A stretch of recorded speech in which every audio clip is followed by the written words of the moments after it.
சட்டமன்றத்தினுடைய தலைவர் அன்பு சகோதரர் குணசேகர் அவர்கள் விலாவாரியாக பட்டியலிட்டு காமிச்சார்கள். இன்னும் என்ன கோரிக்கை இருந்தாலும் செய்து கொடுக்க தயாராக இருக்கிறார் என்பதை நான் இந்த வேளையிலே தெரிவித்துக் கொண்டு, நீங்கள் எல்லாம் எனக்கு உதயசூரியன் சின்னத்திலே வாக்களித்து என்னை வெற்றி பெற செய்யுங்கள் என்று கூறி வாய்ப்பு தந்ததற்கு நன்றியை கூறி என் உரையை நிறைவு செய்கிறேன். நன்றி, வணக்கம்.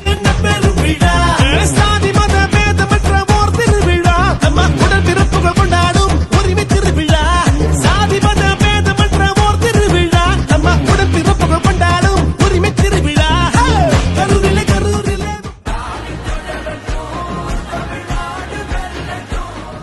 அரவக்குறிச்சி சட்டமன்ற தொகுதி வெற்றி வேட்பாளர் மஞ்சனூர் ஆர். இளங்கோ அவர்களுக்கு உதயசூரியன் சின்னத்தில் வாக்களிப்பீர்.